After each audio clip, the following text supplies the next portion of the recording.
भट्की होइन।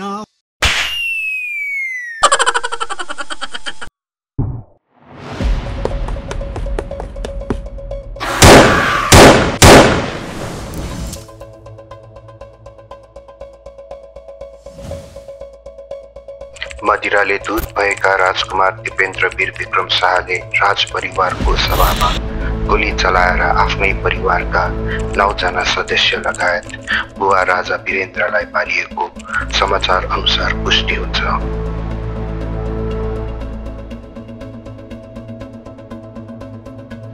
त्यसपछि स्वयं आफूलाई पनि गोली हानी आत्महत्या गर्छन्। राजा वीरेन्द्र वीर विक्रम शाहको वंश नै नाश भएपछि भाइ ज्ञानेन्द्र वीर विक्रम शाहको राज अभिषेक हुन्छ।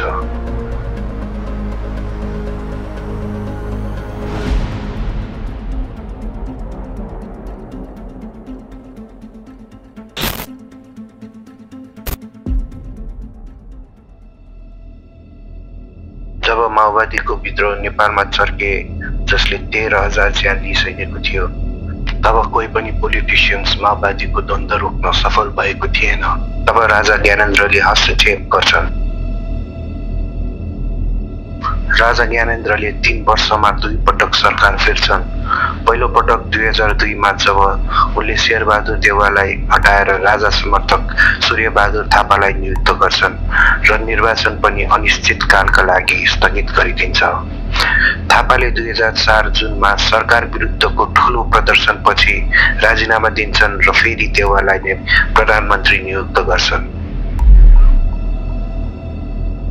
त्यसपछिदेखि राजाले सरकारको प्रत्यक्ष नियन्त्रण लिन्छ, जसले गर्दा उनको शासन विरुद्धको प्रजातन्त्र समर्थक कार्यकर्ताहरूले व्यापक प्रदर्शन गर्छन्।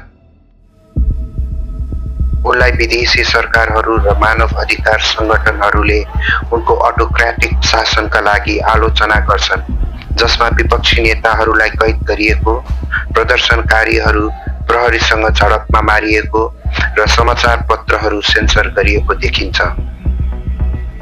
यसरी राजतन्त्रको अन्त्य हुन्छ र गणतन्त्रको उदय।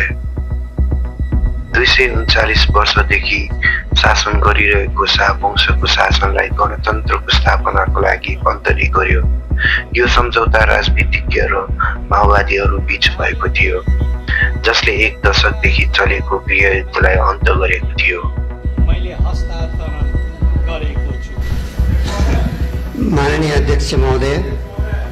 अध्यक्ष महोदयको अनुमतिले मतदान गर्ने सदस्य संख्याको बहुमत भएकोले नेपालको अन्तरिम संविधान 2063 को धारा 159 बमोजिम गणतन्त्र कार्यान्वयन सम्बन्धी प्रस्ताव बहुमतले पारित गर्ने घोषणा गर्दछु। गणतन्त्र त ल्याइयो, तर यता देश हाँक्ने भारतीयहरू जनतालाई गफ मात्र दिइराखे। काठमाडौँ पोखरा रेल खल्तीमा ठ्याम्मै पैसा नभएको त हुँदैन। कमाउन पाएन भने त अलिकति भए पनि सरकारले खल्तीमा हालिदिन्छ। होइन भने 76 सालभित्र नेपालको पानी जहाजले झन्डा हालेर कसरी सामान बोकेर हिँड्छ, कसरी मान्छे बोकेर हिँड्छ हामी देखाउँछौँ। यस्तो उद्देश्य हामी सबैले हाम्रो देशको अगाडि राख्नु छ, जसले हामीलाई कमसे कम 50 देखि 100 वर्षसम्म डोर्याउन सकोस्। त्यस्तो माने सङ्कल्प हामीले गर्नु छ। त्यो ठाउँमा हामी आएर उभिएका छौँ। देश अहिले हाइली करप्टेड कन्ट्रिजको लिस्टमा छ अनि प्रधानमन्त्री लगायत अरू मन्त्रीसम्मको सम्पत्ति लुकाउन थालियो रे। फाइनेन्शियल एक्सन टास्क फोर्स अनुसार नेपाल दोस्रो पल्ट ग्रे लिस्टमा परेको छ। युथ अनएम्प्लोयमेन्ट 20% नाघि नै सक्यो। महिनामा 65,000 नेपाली नौजवान स्वदेश छाडेर विदेशी रहेका छन्। त्यसैले आई लभ यु भन्ने जनताहरू आजकल यस्तो भन्छन्।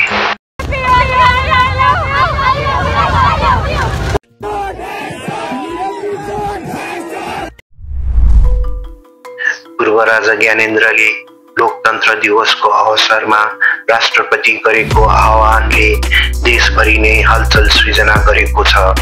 देशभरि नयाँ लहरका प्रदर्शनहरूले राजा ज्ञानेन्द्रलाई फेरि सिंहासनमा फिर्ता ल्याउने माग गरिरहेका छन्।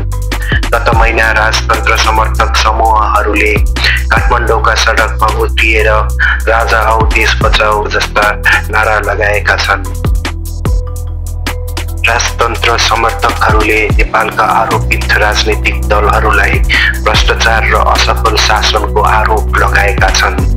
यी समूहहरूले गणतन्त्रको यो शासनप्रति जनता निराश भएको बताउँदै राजा फिर्ता ल्याउन माग गरेका छन्। यता पोलिटिसियन्स सबै तर्सेका छन्, झस्केका छन्।